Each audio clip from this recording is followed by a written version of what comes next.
Om Swastiastu. Perkenalkan, kami dari kelompok 9, nama saya Ninggar Rizky Wahyudi, nomor absen 8. Nama saya Nikade Ayu Mahdewi, nomor absen 18. Nama saya Niniman Kaunang Lestari, absen 23.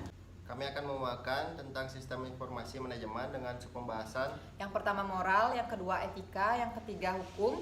Yang keempat ada alasan penerapan etika komputer. Yang kelima ada audit informasi. Dan yang keenam ada etika menuju keberhasilan teknologi informasi. Baik, yang pertama ada moral. Secara umum adalah suatu hukum tingkah laku yang diterapkan kepada setiap individu untuk dapat bersosialisasi dengan benar sesama manusia agar terjalin rasa hormat dan menghormati. Kata moral selalu mengacu pada baik dan buruknya perbuatan manusia atau akhlak. Tujuan moral yaitu ada 4. Yang pertama, untuk menjamin terwujudnya harkat dan martabat pada diri seorang. Yang kedua, sebagai landasan manusia agar bersikap dan bertindak dengan didasari nilai-nilai kebaikan. Yang ketiga, untuk menjaga keharmonisan hubungan sosial antara manusia dalam kehidupan. Dan yang terakhir, menciptakan kehidupan manusia lebih bahagia baik secara harmoni maupun jasmani. Selanjutnya, jenis-jenis nilai moral. Yang pertama, nilai moral baik. Nilai moral baik merupakan suatu nilai yang dikaitkan dengan kesesuaian di antara harapan serta juga tujuan hidup manusia di dalam menjalankannya. Biasa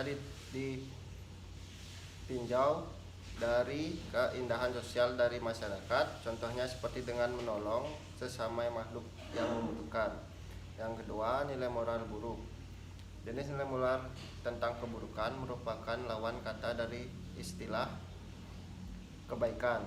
Nilai moral yang buruk menyimpang terhadap keteratan sosial. Selain dari hal tersebut, dampak yang ditimbulkan juga akan menciptakan masalah-masalah sosial. Contohnya seperti mencuri, korupsi, dan lain sebagainya. Yang kedua ada etika. Pengertian etika. Kata etika berasal dari kata ethos dalam bahasa Yunani, yang berarti karakter atau sifat. Etika adalah pedoman yang digunakan untuk menjalankan suatu kepercayaan, standar, atau pemikiran dalam suatu individu, kelompok, dan komunitas tertentu. Setiap perilaku individu akan dinilai oleh komunitasnya. Komunitas dapat terbentuk lingkungan tetangga, kota, provinsi, negara, atau lingkungan pekerja. Macam-macam etika yaitu ada 2. Etika deskriptif, yaitu etika yang berusaha meneropong secara kritis dan rasional sikap dan perilaku manusia, apa yang dikejar oleh manusia dalam hidup ini sebagai sesuatu yang bernilai. Yang kedua, etika normatif, yaitu etika yang berusaha menetapkan berbagai sikap dan pola perilaku ideal yang seharusnya dimiliki oleh manusia dalam hidup ini sebagai sesuatu yang bernilai. Etika secara umum dapat dibagi menjadi 2. Yang pertama, etika umum, berbicara mengenai kondisi-kondisi dasar bagaimana manusia bertindak secara etis, bagaimana manusia mengambil keputusan etis, dan prinsip-prinsip moral dari dasar yang menjadi pegangan bagi manusia dalam bertindak, serta tolak ukur dalam menilai baik atau buruknya suatu tindakan. Etika umum dapat dianalogkan dengan ilmu pengetahuan yang membahas mengenai dan umum dan teori-teori. Yang kedua, etika khusus merupakan penerapan prinsip-prinsip moral dasar dalam bidang kehidupan yang khusus. Penerapan ini bisa berwujud bagaimana saya mengambil keputusan dan bertindak dalam bidang kehidupan dan kegiatan khusus yang saya lakukan, yang didasari oleh cara, teori, dan prinsip-prinsip moral. Selanjutnya akan dilanjutkan oleh teman saya.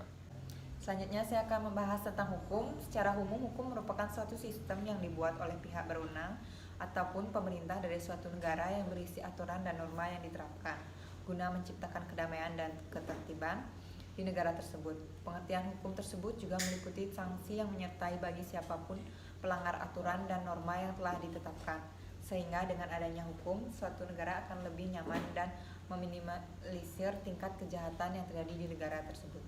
Tujuan hukum yang pertama mengatur segala tingkah laku manusia agar terarah ke hal yang positif dan tidak merugikan diri sendiri maupun orang lain.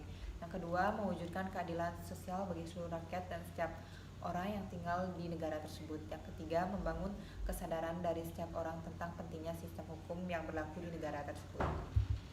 Selanjutnya, alasan penerapan komputer menurut Janes Hamur. Yang pertama, kelenturan logika adalah kita mampu memprogram komputer untuk melakukan apapun yang kita inginkan. Komputer bekerja akurat seperti yang diinstruksikan programmernya. Masyarakat tidak perlu khawatir terhadap teknologi komputer karena apabila komputer digunakan untuk aktivitas yang tidak etis, maka orang yang berada di belakang komputer yang harus disalahkan. Yang kedua, faktor transformasi. Alasan etika komputer menjadi demikian penting karena terbukti bahwa penggunaan komputer telah mengubah secara drastis cara-cara kita dalam melakukan sesuatu. Inilah yang dimaksud faktor transformasi. Yang ketiga, faktor tidak terlihat. Alasan ketiga, perlunya etika komputer karena umumnya masyarakat menganggap komputer sebagai kotak hitam karena semua operasi internal komputer tidak dapat dilihat secara langsung. Tersembunyinya operasi internal komputer membuka peluang untuk membuat program secara tersembunyi, membuat kalkulasi kompleks yang diam, bahkan penyalahgunaan dan pengusahaan tidak terlihat. Baik, presentasi selanjutnya akan dilanjutkan oleh teman saya. Presentasi selanjutnya akan dilanjutkan oleh saya. Ada audit sistem informasi. Audit sistem informasi atau Information System Audit disebut juga EDP. Audit Electronic Data Processing Audit atau Computer Audit merupakan suatu proses dikumpulnya data dan dievakuasinya bukti untuk menetapkan apakah suatu sistem aplikasi komputerisasi sudah diterapkan dan menerapkan sistem pengendalian internal yang sudah sepadan. Seluruh aktiva dilindungi dengan baik atau disalahgunakan dan juga terjamin integritas data, keandalan dan juga efektivitas dan efisiensi penyelenggaraan informasi berbasis komputer.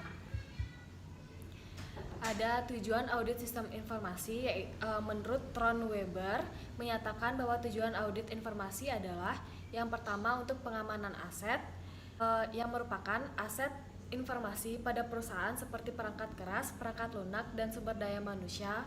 File dan data harus dijaga oleh sistem pengendalian intern yang baik supaya tidak terjadi penyalahgunaan aset perusahaan.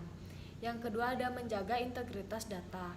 Integritas data adalah salah satu konsep dasar sistem informasi. Data mempunyai atribut tertentu seperti kelengkapan, kebenaran, dan keakuratan. Yang ketiga ada efektivitas sistem, yang merupakan sistem informasi perusahaan mempunyai peran penting dalam proses diambilnya keputusan.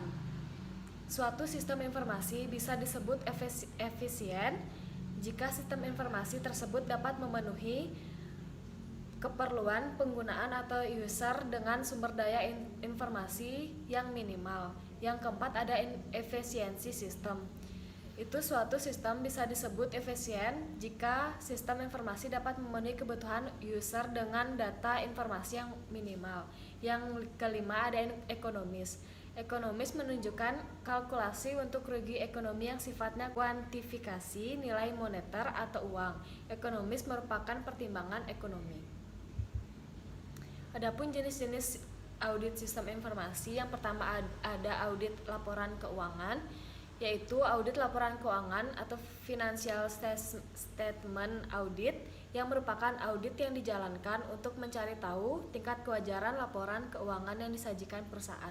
Yang kedua ada audit operasional yang dibagi menjadi 3. Yang pertama ada post implementation audit, yang kedua ada concurrent audit atau audit bersama, yang ketiga ada concurrent audit atau audit secara bersama-sama. Dengan semakin berkembangnya teknologi informasi, khususnya komputer, etika komputer dirasa sangat penting bagi masyarakat. Etika dalam penggunaan komputer sedang mendapat perhatian yang lebih besar daripada sebelumnya. Etika berkomputer amat penting karena masyarakat memiliki persepsi dan ketakutan tertentu dengan menggunakan komputer. Fitur-fitur penggunaan komputer yang mengkhawatirkan masyarakat adalah kemampuan untuk memprogram komputer untuk melakukan apa saja. Fakta bahwa komputer dapat mengubah kehidupan sehari-hari dan fakta bahwa menjadi korban. Masyarakat secara umum memberikan perhatian terutama karena kesadaran bahwa komputer dapat mengganggu hak privasi individual, properti, dan akses. Sekian dari presentasi kelompok kami. Bila ada salah kata kami mohon maaf. Kami tutup dengan Prama Santi. Om Santi Santi Santi Om.